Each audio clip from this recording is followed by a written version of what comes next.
Yes, you are watching Issues at Hand on Church of Uganda Family TV. My name is Bruno Edgar. Welcome to today's discussion. But I, of course, start Issues at Hand by telling you that Issues at Hand is brought to you by Protea Hotel in Tebe. Make your reservation and booking today. Now, many of you might be saying, but the festive season is over. That may be the case, but still, we have conferences that are ongoing for many of your businesses and companies. And then for many of you, like the likes of Brenda Mahoro, you have a wedding coming up this year, or weddings, and a Protea Hotel in Tebe can make is a great destination to have a wedding reception. So, and for those of you who just want a weekend off, you know, the year has started in earnest, and it can start with a lot of pressure and ongoing things like students returning back to school. So you might just need a weekend off to go and relax and take your mind off things and meditate on the goodness of the Lord. Still, Protea Hotel in Tebe is the place for you. So call the numbers on your screen and get yourself a wonderful, luxurious experience at Protea Hotel in Tebe. Now, talking about children going back to school as we plan. By now, any serious parent, and I know you who are watching, you are serious parents, you do know that you are planning for the return of your children to school. We are planning for our children to get back to school, and the first thing that we are planning for is school fees. Now, for many of us, we are excited because government has come in to put a cap on school fees, but as much as there may be many of us who are smiling, there are some who are not excited about the new move, and that is private schools. They are very skeptical about this new regulation. And so that's a discussion we are having today, and I'm having this discussion with Mr. Alex Sseruwu, who is a Deputy Secretary General of the National Private Education Institutions Association. Welcome to Issues at Hand. Thank you so much. Thank you for this opportunity. And I also take this honor to thank our distinguished listeners for spending time and listening to our views aired out on this wonderful television station. Thank you so much, and Happy New Year to you. Happy New Year too. I hope the year has started well. Yeah, I would say that it has started well, and really I'm grateful to God that indeed the health threats that we had, like the pandemics, I think we are overcoming them, and I believe tomorrow will be a new day for Uganda as they are declaring Uganda an Ebola-free country. We thank God that yes, the year has started very wonderfully on that regard. But as far as the regard of education is concerned, someone who is part of the sector of private schools, you may have a thing or two to say about the new regulation on school fees, but we shall get into that after knowing what exactly NPEIA is and what is the mandate of NPEIA and who are the members of NPEIA as well. Thank you so much. NPEIA is the National Private Education Institutions Association, Uganda, that was formed in 1994, that's 29 years ago, by the private schools owners. That was after the liberalization policy coming into force in 1994. So when private schools started, initially they were marginalized and not regarded as schools per se. They were not given licenses. They were not allowed to have sitting centers or UNEB centers. They were actually known to be ramshackle institutions. So this association came up, was formed by prominent people, educationists of the time. One of them is the late Professor Mchibi of St. Lawrence Schools, Mr. Mujumba John Bosco, among others. These people, when they came up, they formed this association to be an advocacy forum, to be a platform to advocate for the rights of private schools owners, to be to be a voice of educationists who have started up their own schools, and above all, to lobby government and influence policy for the good of the nationals, that is the Ugandans, to be actually in favor of also the entrepreneurs in education.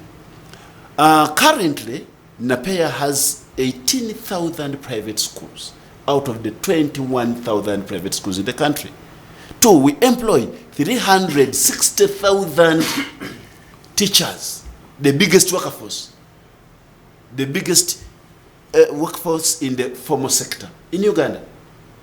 We have 6 million children in school, in our schools. Above all, we contribute 4% of the GDP, the national GDP. We contribute 4%. We are the third biggest contributors of the GDP after agriculture and manufacturing. Then also, NPEIA, we pay over 500 billion shillings in taxes. So meaning that we are contributing immensely on the economy. And above all, it is 99% indigenous schools. Actually, the owners of these schools are local entrepreneurs. It's the owner sector that's contributing heavily to the economy, whose owners are completely Ugandans, except the 1% foreigners. Two, this association was formed to ensure that we members uplift the education sector.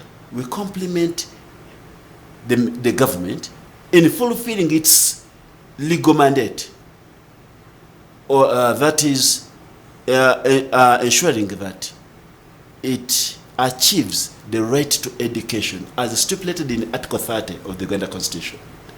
Meaning that we are helping government, we are partners in education. We want to see that actually we work together with government to ensure that we promote education, quality education. And also wanted to say that there is a reduction of exporting our teachers to other countries to go and provide education.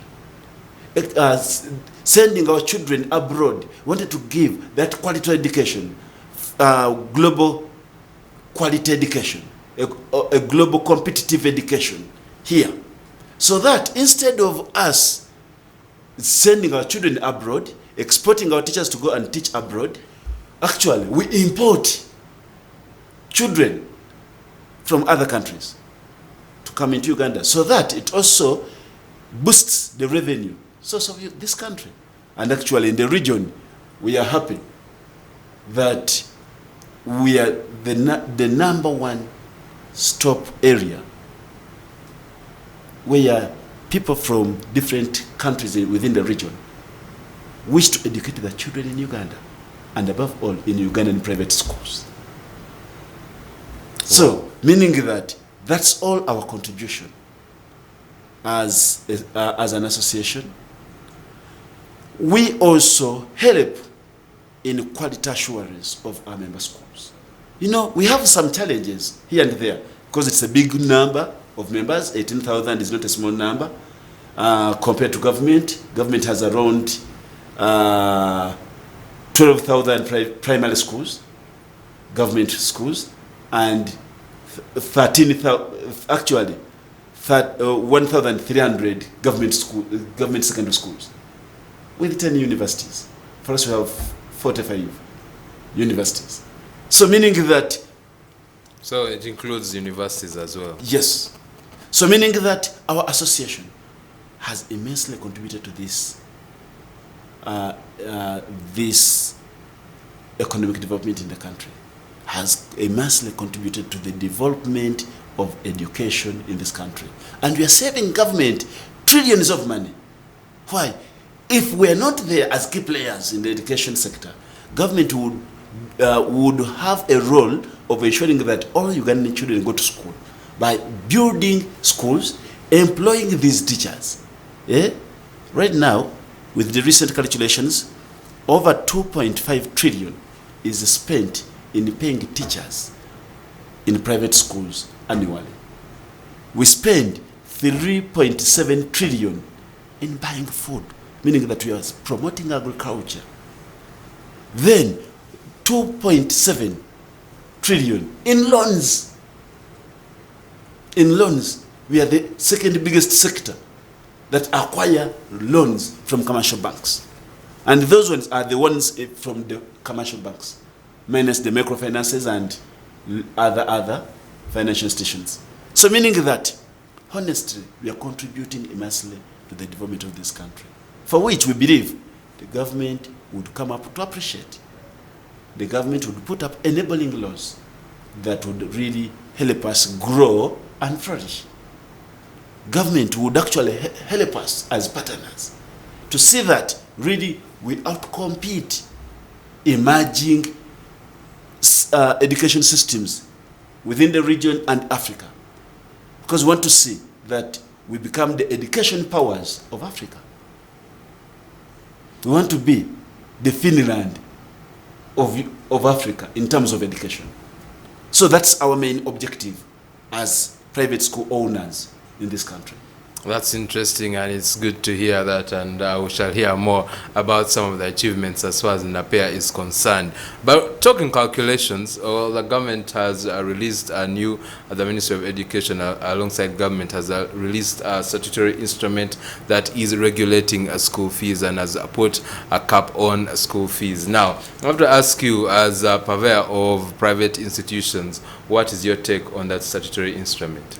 Actually, first and foremost, I would say there are abnormal things that we think are supposed to be done in a normal way.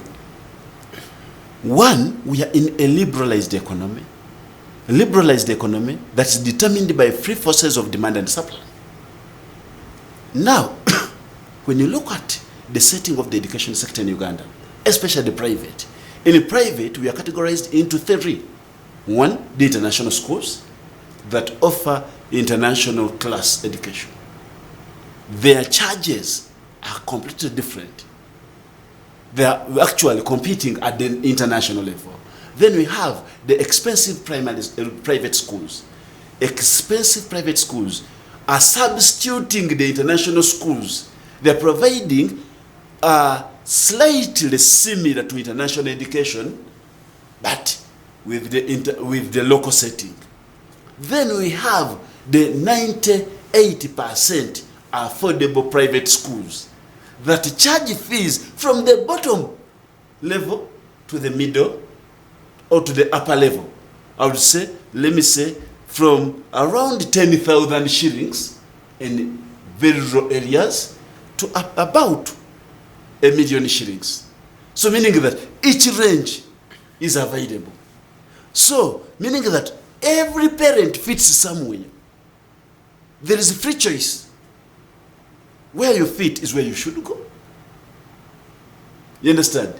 You cannot come up to say you are regulating school fees for private schools, when private schools are even slightly cheaper than government-aided schools.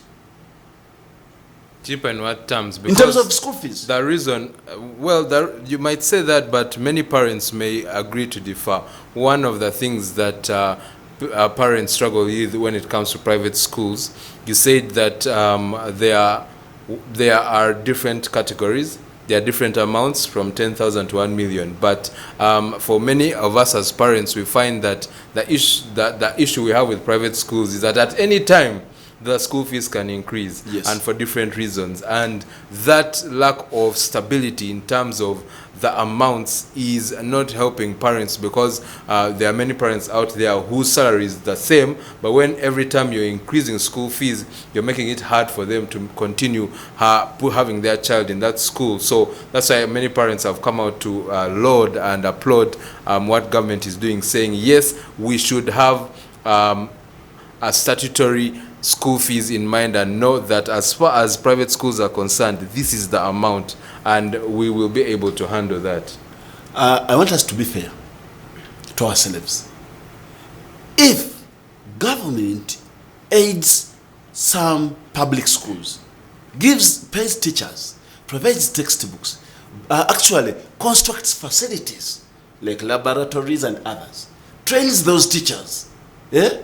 And at the end of the day, they go on charging millions and millions of money. They are government schools. They are accountable to government fully. Look at a private school. No teacher is sponsored or paid by government.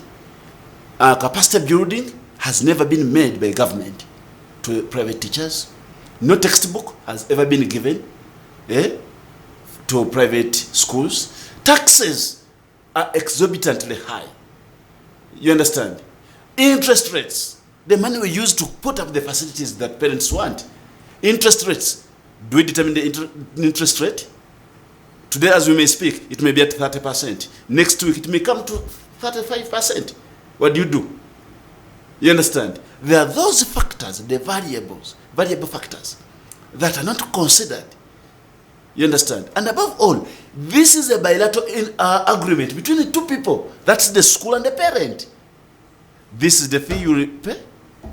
Are you willing to pay? Yes, I am willing. No, but also so meaning on that, the other issue is, and you see, at the end of the day, I think it's about communication, because many private schools, when they give you the fees structure, you see things like development fees and whatnot. And the reason why a lot of parents are irked and annoyed by that is that they don't know where that money is going. And at the end of the time, you ask what happened to this, what did these development fees do? And there's no answer. And so as parents, we feel exploited. That's why a government has come to say, especially I know one of the discussions that is really heating up is on development fees. Why are we having some fees that are not producing any results, and yet parents are paying for them? So that is part of the issue. Many people don't really understand this concept. One, private schools have school management committees. In setting school fees, the committees or the parent teachers associations, PTAs, they sit and agree. After sitting and agreeing, then it's actually from those committee resolutions that a decision is made. What is actually required is they are supposed to take that resolution to the ministry for verification and sanctioning.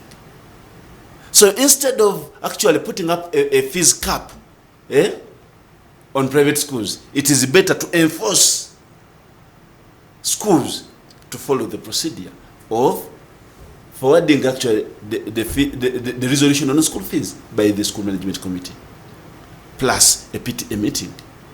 That's one.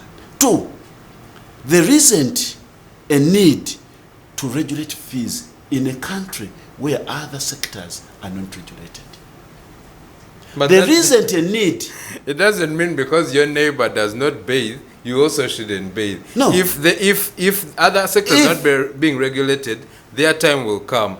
But the operational requirements to run a school, the inputs in the production of education are not regulated. So, for example, fuel is not regulated. Food prices are not regulated.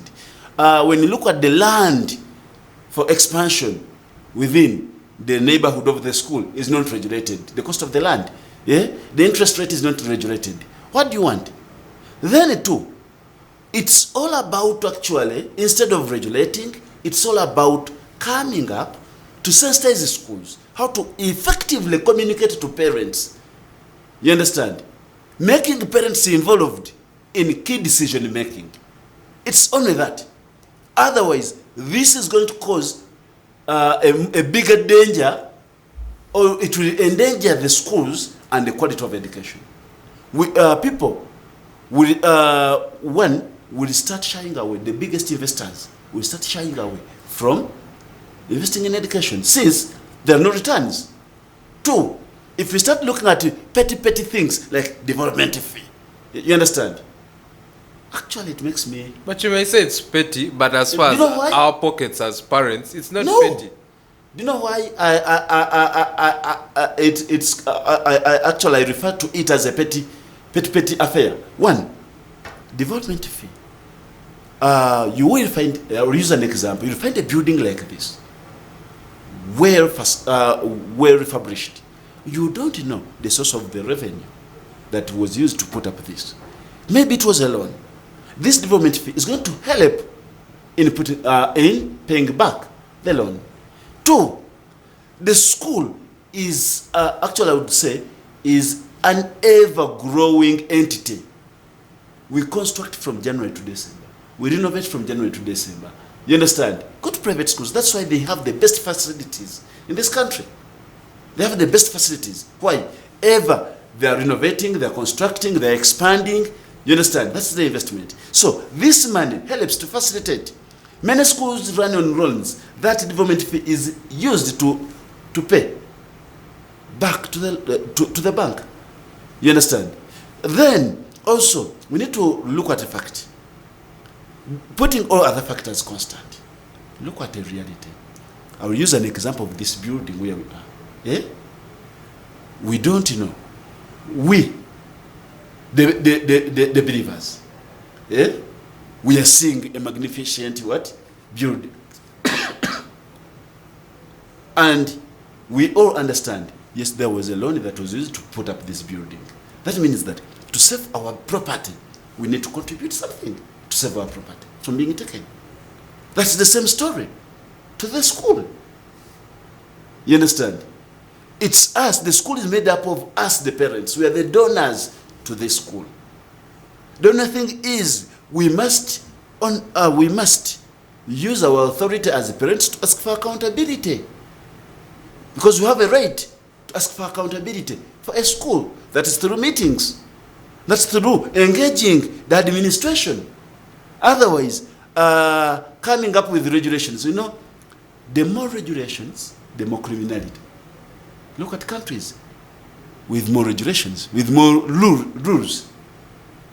Those are the countries with more criminality. Well, you say that, but I have, even in my times in schools, Yes. in the private schools I attended, that point of miscommunication between parents and administration, many parents, especially the PTA associations, always were asking for accountability, which the school administration was not giving, and a lot of things were kept under the carpet as far as the administration was concerned, but concerning particular fees and amounts that were spent. So there's that issue of miscommunication. But then whose role? Whose role? That's the regulator. The Ministry of Education has to come and sensitize the school owners. Do you know that the Ministry of Education does not have any program involving school owners? For it focuses on the head teacher, the employee of the school, because it's the profession who is held accountable to the ministry. So a school owner may be a rich man who has got his money and set up a school. He doesn't know the dynamics of running a school. You understand? The purpose of the Directorate of Education Standards, the purpose of the Inspectorate Department is to come and guide this person to run the school effectively.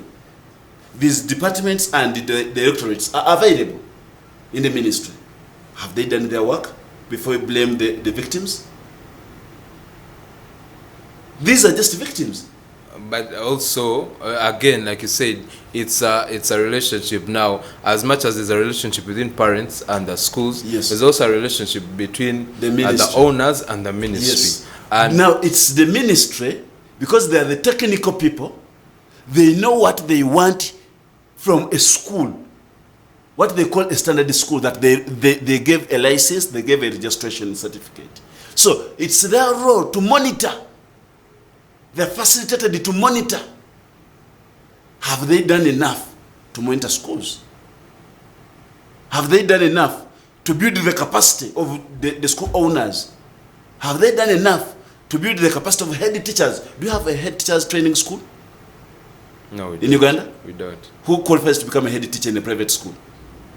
Anyone. Anyone. Who has a simple experience and a trained teacher.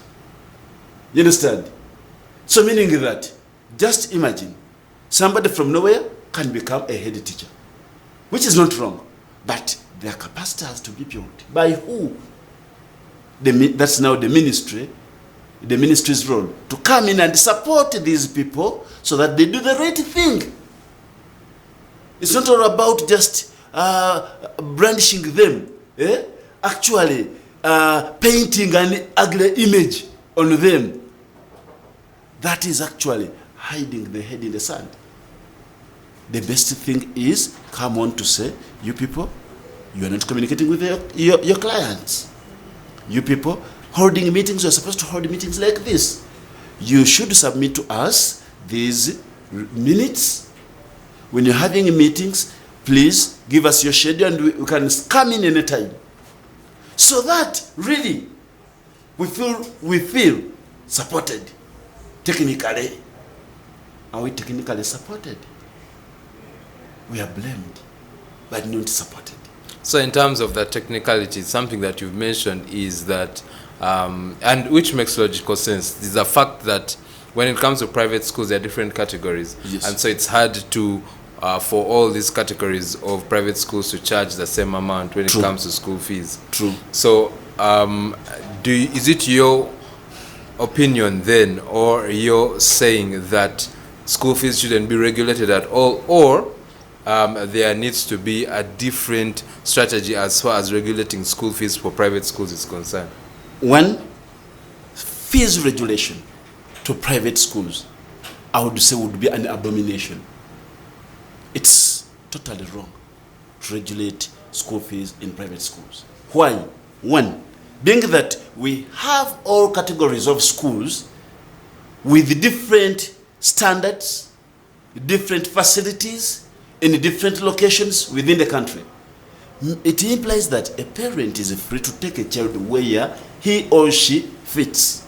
Two, the moment we start regulating school fees, it will lower the quality. Just look at a school that has been paying, let me say, 1.8, 1.9, or 2 million. You tell it to come back, a primary school, from 2 million to 1.2, if it's a boarding, or to 690 day school. You understand? Look at various factors. Will its quality remain the same? Or you want to equate it to poor performing schools?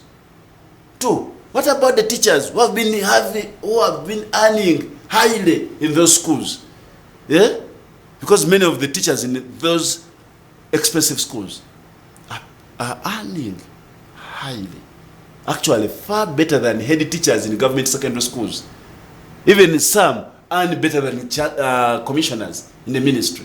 Then you tell them, since government has regulated, now let us slash. Are you going to get the quality that you deserve? Is your education going to become globally competitive? If you go to the capitalist countries like UK, do they have private schools? Yes, they do. Are they regulated? If you go to USA, they have the free public schools and they have the private. The ones who have money go to private. The role of government is also improving on the quality of its schools. Instead of wasting time on regulating private schools, let it improve on the quality of government schools. Then it provides subsidized education or free education.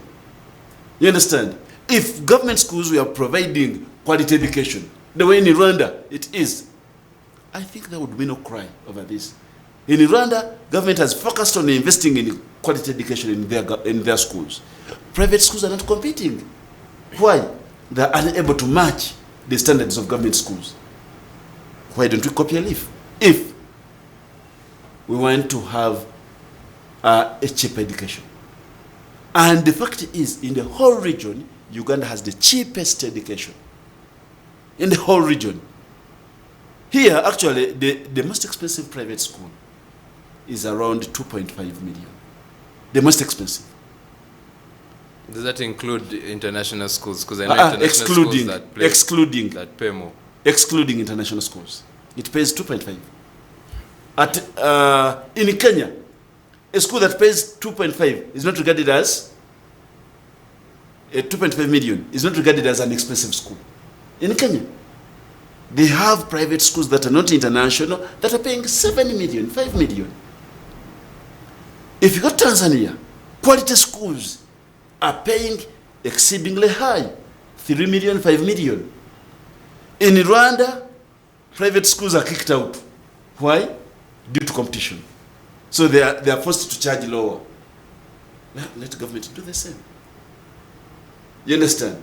Otherwise, all this will continue to damage the progress of the economy, rather the education sector. Two, the more rules that are set to disable, to disempower the private education, yet we are the biggest players, the quality of our products may be affected, which in turn affects the progress and the development of this country. So it would be actually, I would call it a myopic regulation. These people are not seeing further. And above all, regulations, when you look at the fees that they set, they're not helping the poor people they want they intended to help. If you say a school should not charge beyond 1.6, a secondary school, how many schools do we have in Uganda that are charging above 1.6 in Uganda that are private? How many? They're not even making it 5%. If I ask in your village, how many schools do you have that charge beyond 1.5? You understand? You may even find in the whole subcontinent there isn't any. In actual districts outside Kampala and Wakiso, you may not even find any. You understand? Outside Kampala, Wakiso, you may not even find any. So, don't you think that this regulation is discriminatory? It's discriminative in nature. This regulation actually it even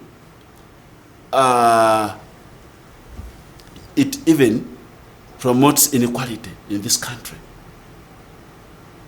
Because when you're regulating schools and you're regulating private schools, fixing a certain fee, your schools, the government aided, you fund them, but you allow them to charge equally the same amount. Is there justice in this? Is there justice in this? For them, schools like Chisubi, Ibudo, Gayaza, you allow them to charge equally the same. But for them, you facilitate their teachers. You construct buildings. You provide textbooks. You provide actually other instructional materials. Then you tell a private school that you don't facilitate at all do this. When you look at taxes, private schools are paying 14 taxes. Every time we've engaged the president, His Excellency has said, I don't know who charges private schools with these heavy taxes. When you go to URA, they say, he has not said stop paying taxes. He just doesn't know, but he has not said stop. So we are actually tight. Now I'd like you to give us insight into the school fees structures. For many schools, when it comes to private schools, how do they determine the school fees structures, so that as parents we can know, okay, this is why we are paying this much in private schools. Now, like you said, the charges are not the same because different private schools give different amenities and different experiences, and so it's hard for the amount to be the same, and they're in different categories anyway. But how do many of these schools calculate the amount of school fees that they charge to us as parents? Actually, private schools have almost a similar method of calculating how they drive to a particular fee. One, we look at what I would call a total input into producing a particular education concept. Say, for example, how much are textbooks, how much food this child is going to eat in the term, how much am I going to pay for electricity, water, taxes, how much am I going to pay the teachers, what about the infrastructure development, among others. Then you come up with the total figure of each, then you make a unity cost, depending on the number of children you have, then that becomes the fee. You understand? And then also the fees depends on the area where the school is located. Say, for example, high income areas, the areas for the elites have a high demand for quality facilities. So meaning that when you're calculating, you look at the kind of facilities. What do they really want? Then also they need class teachers, a teacher who can drive, a teacher who lives in a better housing unit. You understand? So meaning that you look at all those, then you drive to a unity cost that actually determines the school fees. Then in also lower income areas and semi-urban or in rural areas, you realize that you look at factors of production, other factors of production, such as the labor, how much do teachers really need in this area, or how much do we pay them? Then too, how much is the cost of land when we are expanding in this area? How much do we buy food? Are parents able to bring these in kind? Say, are they able to bring firewood, food in kind? You understand? So you look at all those factors, then you determine the fees according to locality, according to factors of production, or the inputs into producing the education outcome. So all that. Then also you look at the demand. The demand also determines the price.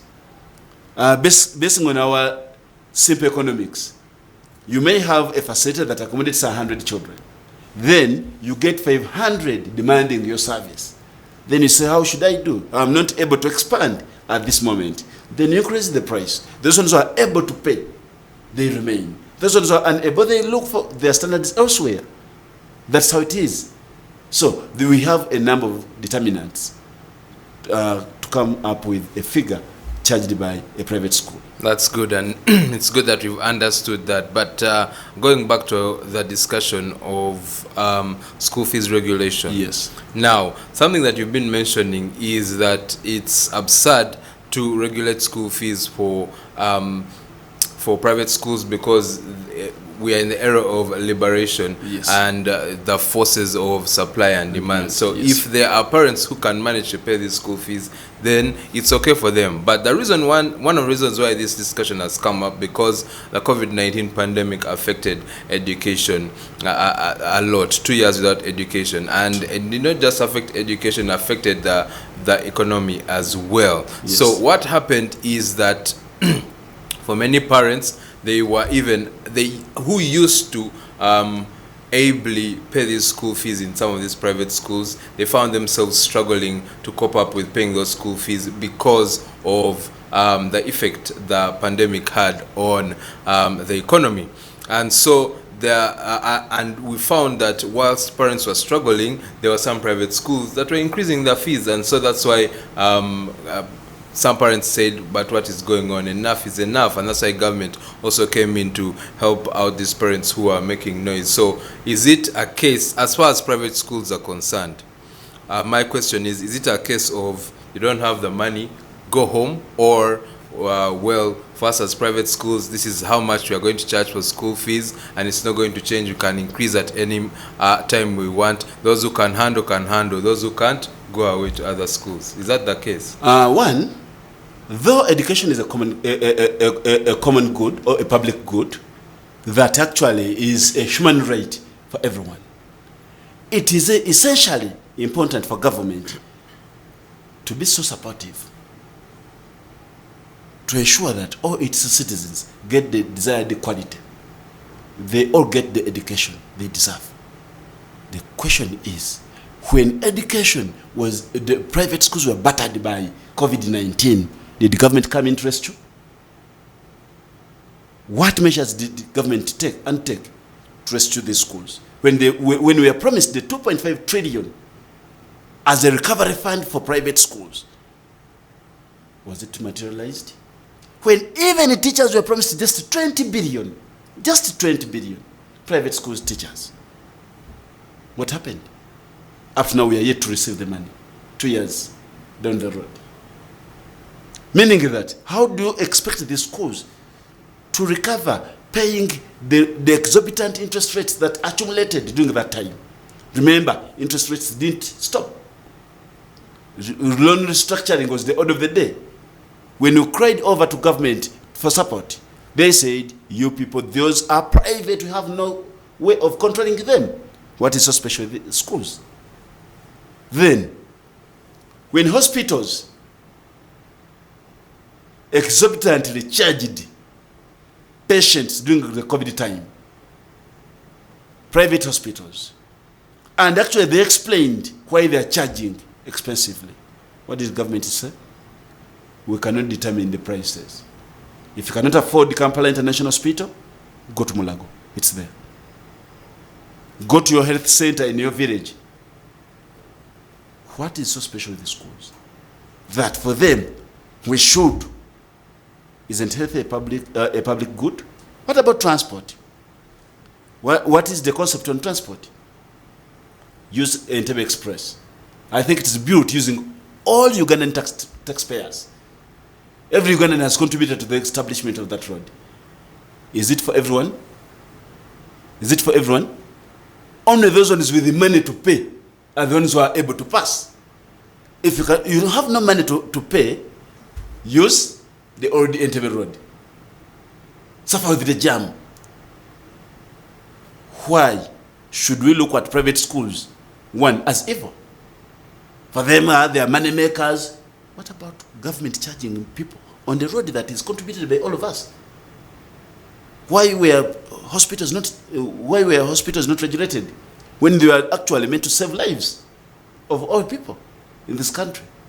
Surely, let us be sincere and realistic. Why are we using simple excuses to frustrate schools? This law is actually intended to kill private schools. Is meant to suffocate private schools that have been flourishing in this country. Why are they dominating the performance? Why are its products outcompeting government products in the job sector? Let us frustrate them. Yet, we are partners. We are in marriage. We are helping government. Actually, government would be supporting us, would be loving us more because we are saving it. Otherwise, there is a lot of politics in telling parents, you see, we want to say that there is a fees cap on school fees on private schools. It's politics. Why should I call it politics? Who are you saving? Who has complained? The parents have been complaining. Some parents. Where have they complained from? Are they complaining from schools? Are they going to the minister to complain? Where are they complaining from? It's just a few individuals in the middle class that wish to take opportunity, get free education, because they're used to so many free benefits from government. Taxi holidays are actually, they're exempted from taxes, some of them. Free transport, they get transport allowances, sitting allowances and everything. Now they want to see that even education, almost they get free education, almost, or very cheap education. Yet they are demanding for quality. The fact is, private schools are under pressure to put up the best facility.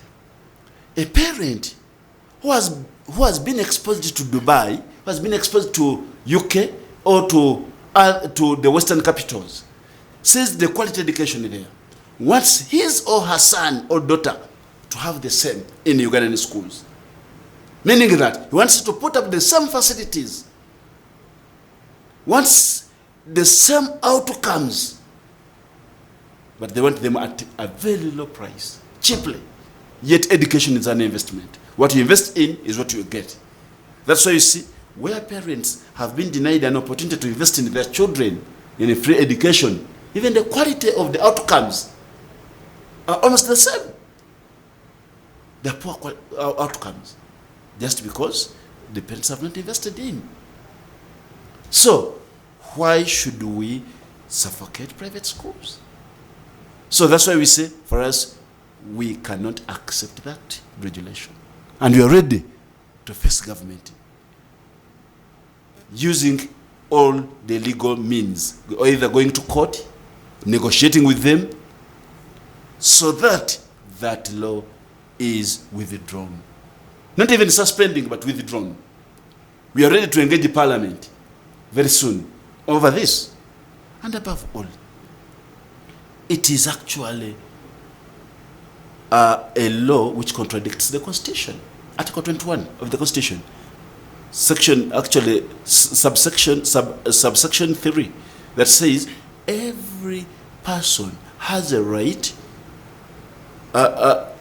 is free from discrimination, economically, politically, socially. Why are school owners discriminated economically? Yet they have a right to start a school.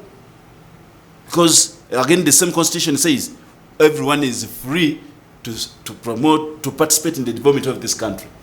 And is free to start a business. So you're discriminating these people by putting up disabling laws. You understand? Look what somebody who has invested billions of money into a school. You don't want him to get a returns? Is he meant to become actually, is he providing a charity service? Are private schools charity organizations? Are they charity? That's very interesting, and we'll to see what happens. But we have run out of time, so quickly give us your last word on this issue. Yeah, above all, people attach value to a price. That's why you see petrol stations that charge cheaply. People don't go there. They run to petrol stations that have quality and charge at least what I would call a fair rate. So I would encourage the Minister of Education to withdraw this regulation and focus on empowering school directors, school head teachers in communicating with their customers. 2, let us follow the Education Act, Section 54, that says private schools should follow the due process in increasing school fees. That is, school management committees should get approval from the ministry. For that one, we are okay with it. Then also, I encourage parents in this new year to go where they afford. We are ready to support parents. Go and negotiate with that school. They can give you a discount. They can. Many schools are giving discounts. They're giving bursaries. So, other than blackmailing schools as just money makers, as greedy people, let us come to terms with the reality in the economy of this country.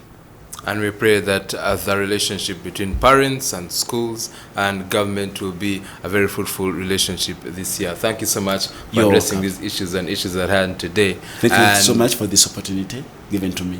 Our pleasure. And whenever we have such an issue to talk about, we hope that we'll be able to see you again and have you tackle these issues straight on. Thank you so and much. Thank you so much, our viewers, for being part of this discussion. Parents, you've heard it right there, especially parents who have children at private schools. Yes, you've heard what they had to say about this whole issue, but our prayer is that we shall all be able to take our children to school as the term starts, and that our children will enjoy the right of education, their right to education, that is. Thank you for joining us. Have a blessed day. God richly bless you.